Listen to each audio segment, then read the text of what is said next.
Welcome back to Blast Guys Reviews. In this review, we're going to be taking a look at this beautiful figure. This is Joytoy's Warhammer 40k officially licensed to Black Templars High Marshal Helbrecht. This looks fantastic. This is a very interesting character. He's definitely become one of my favorites in the 40k. Just some of his backstories, the epic battles that he's had, made me want to have this figure part of my collection. And the Black Templars are just simply awesome. Black back lore and the figures themselves. They've made, pretty much a dozen of these guys so far by Joytoy. So let's go ahead and take a look at the packaging for all you package collectors. Here's the front of the box. Pretty much have all the information we just talked about. Here on the back of the box, there's some product images just showing off all the beautiful detail. A product statement there. Looks fantastic. Here's the top of the box. Bottom of the box. There's the side of the box. The other side of the box. And here he is inside the clamshell. He kind of sits sideways in the packaging. Man, he's loaded with features and accessories. Here he is outside the packaging. Man, is he just looks fantastic. He has that gold armor, all that paint and all that detail is just pouring off of this guy. Alright, so let's go ahead and just take a look at him, man. Look at his head sculpt, his helmet sculpt. Wow. Kind of has like that knight helmet. He has the white cross across his face. The silver studs. The metallic red eyes. This looks awesome. And then the jaw plate here, he has this black line work. His head does rotate 360. Here on the side, we have some cylinders. That gunmetal color. The back's pretty cool. Like this kind of like a vent. Awesome. Nice articulation back and forth. Nice range. Side to side. Looks sweet. Alright, so let's go ahead and take a look at those pauldrons, man. They're insane. This pauldron here has the gold trim with the extra plate for protection. The kind of like a Celtic cross type with the red trim, and then right in the center is just penetrated with this chain with two skulls hanging off of the pauldron itself. That's fantastic. There's IX there. They have the painted eyes and nose. This thing's kind of like same kind of device that he wears on his unhelmeted sculpt, like this headpiece. It's like it could be in pain wearing that thing. Nicely sculpted, looks great. And on this pauldron, we have the same kind of cross, but this is a gold pauldron, solid piece there. The black and red cross. Then over here we have the red and white cross.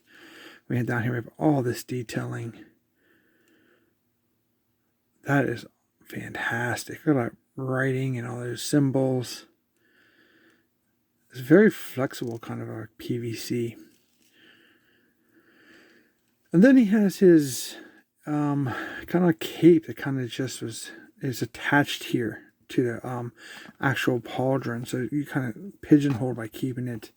It's kind of falling off because I don't have his backpack on. You can see it just gets cut perfectly over the back. And then on the end we have another PVC ribbon with print and crosses. It's fantastic. That's very flexible. You pretty much can fold that in half. So if you want to try to hold that, but here's the back of him. You can see that, actually they're PVC, but I think it's like cloth goods, but it's actually PVC, but they're going for that look. And then on the inside of the cape, you can see all that fantastic trim on the inside. Very, very cool.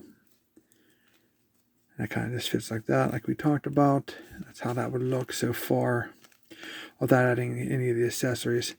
For his arm on this side, just a gold armor. Much to see there. The articulation we'll check on the other arm. Here's a plate there on this hip, like a hip plate. And we're going to put this back. So over here is very interesting because, he has this chain attached to his arm, which has these amazing sculpted skulls, the gold trim around it. Now you're probably wondering, okay, what's going on with this guy? If you're not familiar with the very deep backstory of Helbrecht is you see that he actually lost his arm. And in some of the lore, people say he lost his hand. But to me, like, this is your hand. And then if you up to his elbow is gone. There's a fantastic story of him in a battle with this guy called Imitek the Stormlord. He's like a Necron. And he is supposed to be like the baddest Necron, basically, that exists. And of course, Helbrecht himself, he was in this battle on his planets. Just make a long story short, and he's had countless battles. He's taken damage, and he's good at, he's still standing strong. So he approaches this Stormlord, and he's like, this guy's arrogant, and Helbrecht, the man that he is, he wants to fight this dude. So he stands his ground with him, in this battle, and then eventually the Stormlord gets the better of him because he is, the baddest Necron that we know of to date, and he's arrogant. So what he does, he kind of like cuts off Helbrecht's arm so he can remember this battle, and then he takes off and leaves Helbrecht to live, obviously. And it looks like he kind of got like the Iron Hands. I did a couple review. Well, actually, one review for one of the Iron Hand figures. It's kind of the same type of armor without this centerpiece here. So he has now the Iron Hand, and if you read through the stories of it, and he goes, Helbrecht wants revenge, basically. So he leads his Black Templars to Imitek Stormlord's ship, like this big class of this ultimate ship, and they do a full blown assault on this ship, and then there's a battle that goes on, and he eventually makes Imitek the Stormlord flee his coveted flagship, and then he so they're basically now the score is 1-1, and to the best of my knowledge as of this video, there is not another battle between them. So I look for, and I hope for in the future, that we find another battle to settle the score, regardless who wins and who falls.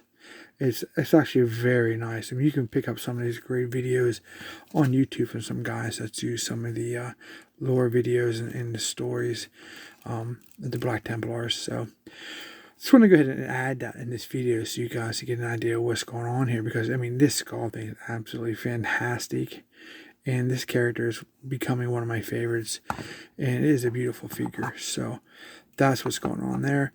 You can see how nice that is. So for the arm articulation, the pauldrons are on like that strap system, like that V2 body. There is on this arm, there's a bicep swivel there, 360, single 90 degree joint on this arm there because of the Iron Hand, and then the hand goes up and down, out and in, and all the way around 360, and then of course there's a rotation right here for 360. And on this arm is basically the only difference is he has a normal arm, he has a bicep rotation, the double jointed elbow, and then the hand has the same articulation.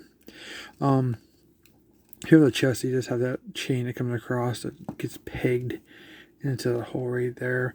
Then he has the red cross with the white trim over his PVC kind of draped outfit that he has on. We'll take a look at that later, get that in there later.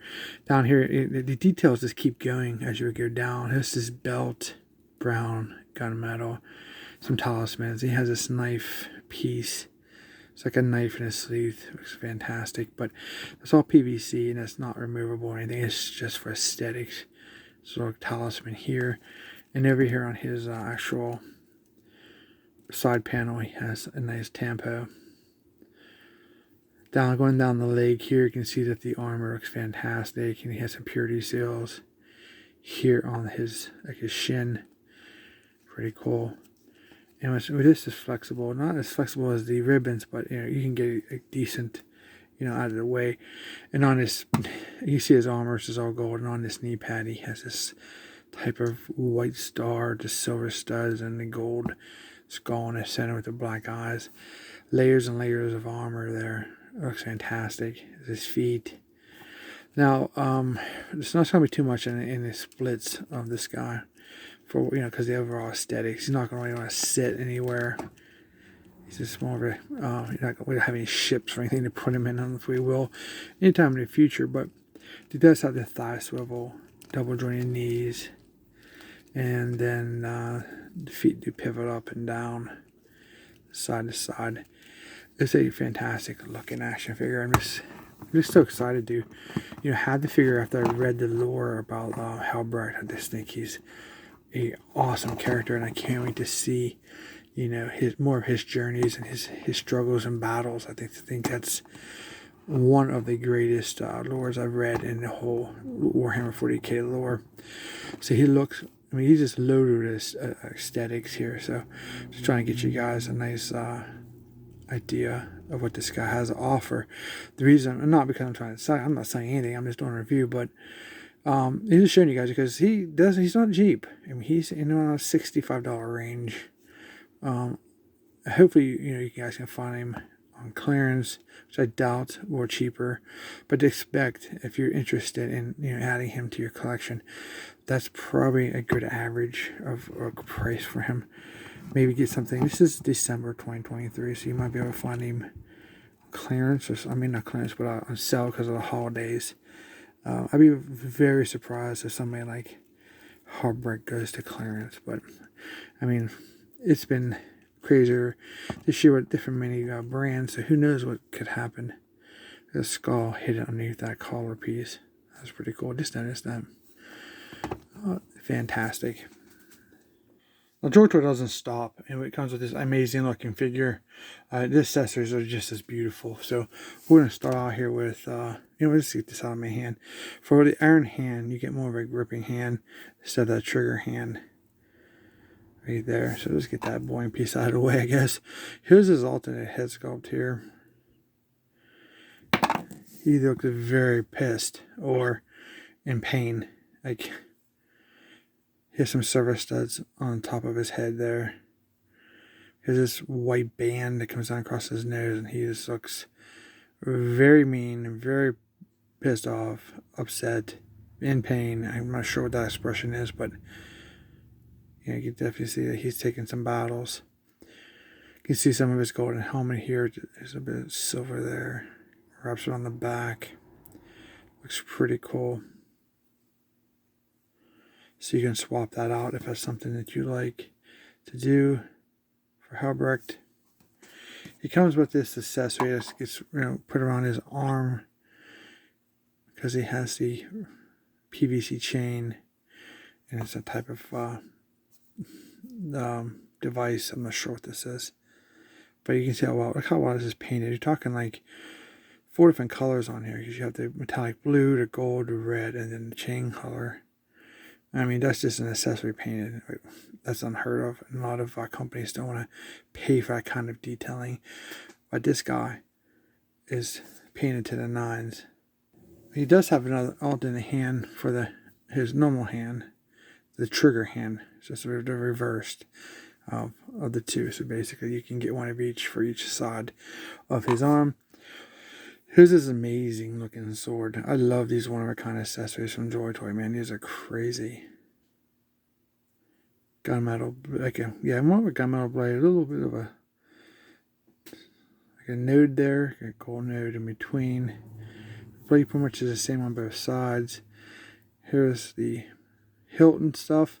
I'm sure this is maybe some kind of motor. This is an energy-based sword. You can see the skulls are different. It kind of has like a mask, like a gas mask regulator there or something. So that's pretty sweet. Versus this side, just a skull. Very cool. I love the handle. Studded, ribbed. Looks very cool. This thing is quite large also to the figure. It's about 4 inches. Let's see here. Let's see what hand we can stick this in. The tolerances are nice. Look at that. Nice and flexible, but not too flexible. So your weapons can be put in and out without a problem. That just looks fantastic just doing that. Oh, he looks amazing. Very cool. And of course, you can. The thing about this kind of gets in the way a little bit, but you know, you got to get in there, have a little patience, I guess, because of the overall aesthetics. I mean, they tried to get this guy looking fantastic. I mean, there's a trade-off sometimes with aesthetics and posability, but you can see how amazing he looks holding that sword. And once we get that power pack on, here, look, everything will start flopping around on us. Now he has his bladed weapon, but then he has his very unique bolter with gunmetal, the red, the gold, all just giving this gun ownership because it belongs to Helbrecht. I mean, just loaded with features there. Very cool. This is for flame, and that's for normal rounds there. You can see it's drilled through the side for the gases, drilled through the front. Looks very, very nice. This side has a little more detail because we have this piece here. So this is a canister for fuel, and this is for the rounds. I wonder what caliber that is. We can see the very large magazine here with the gold rounds. I do not know. This is all one sculpted piece. There's never moving this the best I can. I'm really pulling on it, but I'm not going to really do much more because I'm not going to break this. Of course, it's an expensive piece, and then yeah, look how soft and perfect. It goes right back where it belongs. So somehow, I always try to attach the gun, and if I can first, and then try to work around the hoses and chains and stuff throughout all my action figures. It seems to work out better. And so I at least can find out what the overall force is trying to bring this thing back. Maybe this gets connected, you know, somewhere on the. Obviously, it gets connected on the gun because, or maybe does it go down here? It's very interesting how this is going to work out because it's just a PVC piece. So basically, they chain their weapons to them, so they don't lose their weapons in battle. Maybe it's for the sword. Maybe you put the sword in that hand, and you put this around the handle. I mean, either way, I guess you can get away with the aesthetic if you wanted to do that. But we're going to go with that for right now. Just know you have the option to put that on the sword or the gun. Usually you get this stand. It's not needed, but you could use it if you want, or just use it for some of your other figures. The last piece is just as amazing as the figure itself. It's just power pack. Looks incredible here. This is kind of, you know, irritating if you poke it. I'd be careful. Watch, you know, with these. These may be a breaking point. They don't seem fragile, but they're harder plastic, so I'd be careful. It's just something to note. As we come down to the back of this, you can see the back of the skull encased in that brace. And then we have a piece here with 2 red candles. A little bit of flame would have been really nice. But that's still pretty sweet, these candle holders. Then we have this very flexible PVC ribbon. Some more of those print crosses. Golden power pack with the silver plates over top of the jet propulsion vents, I guess. And then we have, you can see how this comes around. We'll take a look at the back here in a sec. There's the chain or the talisman, and then some of the more the propulsion vents. Some vents there. We flip this thing around. You can see how beautiful that is painted. Got this skull there, more of the candles, a cross, kind of like a shield there. Wires are painted inside. Then we see how this kind of wraps around. Here it gets some of the gold impressions. Kind of like some protection for that, I guess. You can see how the chain's attached to the side. There's a lot going on. I mean, just for a backpack, right? Eat your heart out, Hasbro. You should learn a little bit from these. I'm not sure if we consider Joytoy a small company now, after all stuff they've been pumping out. These guys pump out figures every month. It's impossible to keep up unless you're, like, you know, very, very wealthy, and or your people are giving you toys, which unfortunately none of us here are getting free stuff. So you gotta work for a living, try to get your figures that you love, and appreciate however you can over time. You know, sell some of your old stuff, whatever it takes to get what you need, what you love. Find a way to get those figures that you love one way or the other, but do it legally, basically. But he looks fantastic. That looks incredible.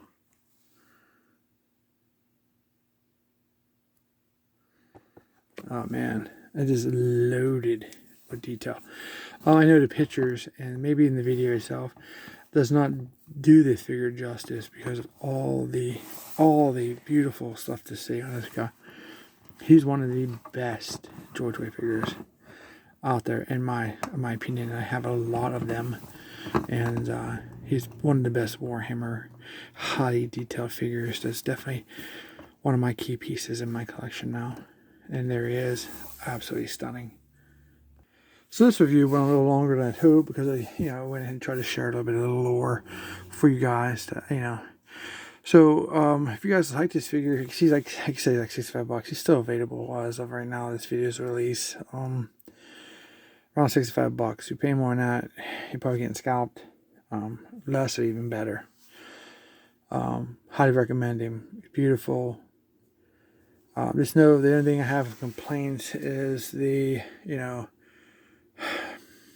I understand, the overall design of this figure, the articulation versus the aesthetic. That if I had to pick something, that's what I want to go with. Other than that, I really don't have any complaints.